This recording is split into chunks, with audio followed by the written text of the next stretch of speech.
Let me say this. There's something about the universe that's absolutely exciting and interesting.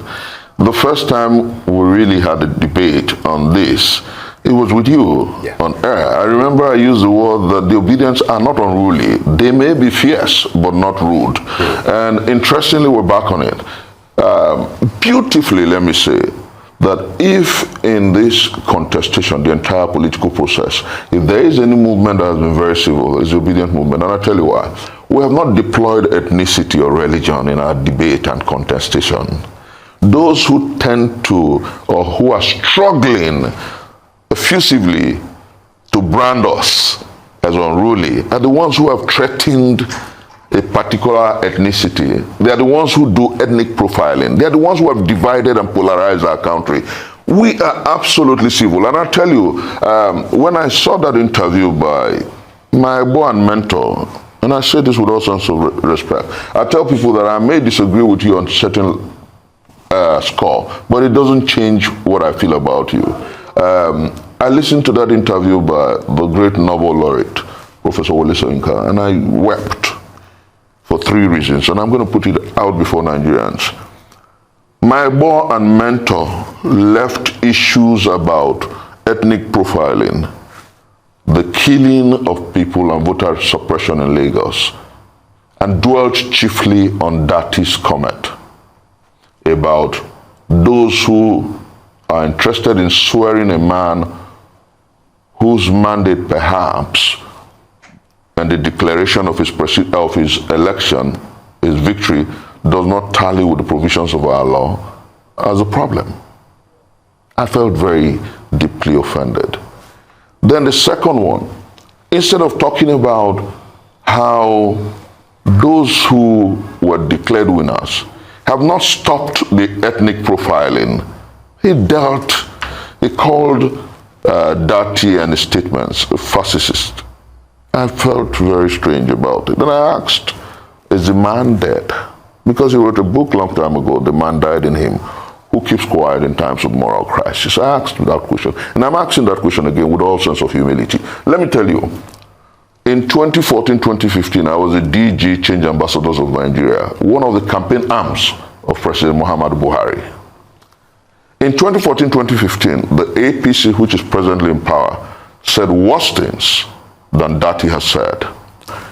Indeed, my very senior colleague and the substantive Vice President of the Federal Republic of Nigeria today said that the APC was going to form a parallel government if the PDP were to be declared winners.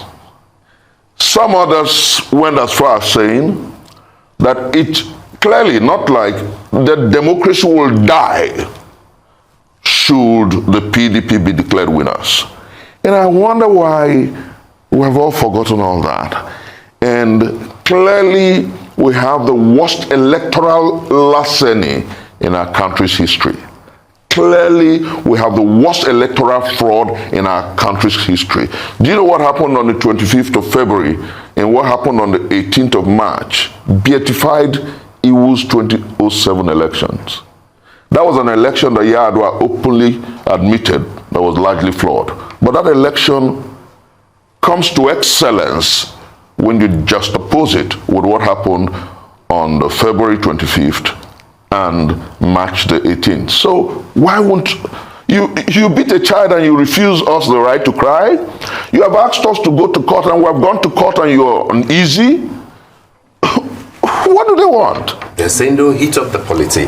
They are saying moderate what you say.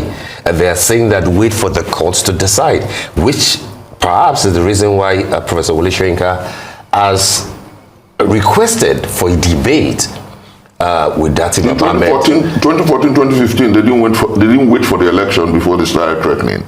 Do you think that the running mates to the candidate, Dati Ahmed, will take on that offer from Professor Wole Soyinka? Oh yes. The list, he will, and effectively so. The list of the obedience can take up that debate and do profoundly. And I know Professor Wole Soyinka, I know his mind. I know he won't go for that debate because the point is, history is replete with facts and figures.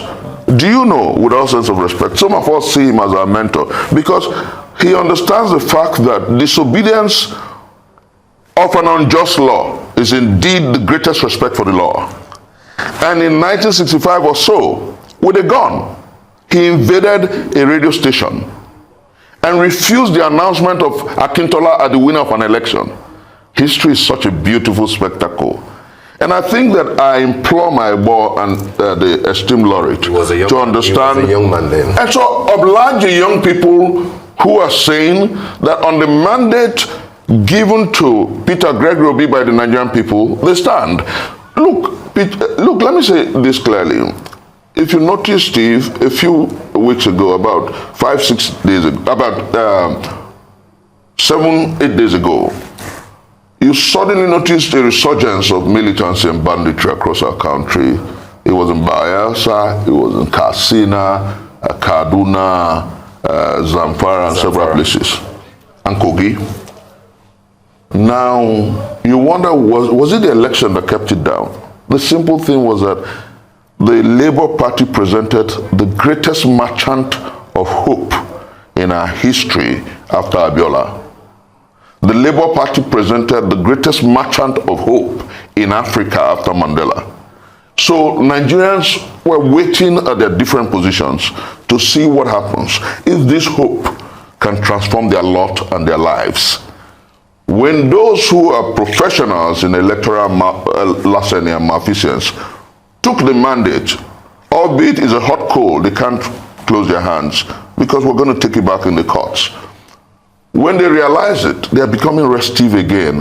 And I challenge the DSS on my Twitter handle to go find out truly why there's a sudden resurgence of conflict, banditry, and violence. It's simply about, the Holy Book says, a hope defers makes the heart weary. That's what's happening.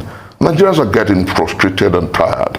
Nigerians are getting angrier by the day because their hope that their lot and their lives will be better with Peter Gregory Obi is almost being thrown in the winds. But God on the throne, that God that rules the human pilgrimage, that brought our boisterous planet out of primal vapor, out of nothing, is with us. And he knows truly that this country will move forward if the man who truly won the election and got their mandate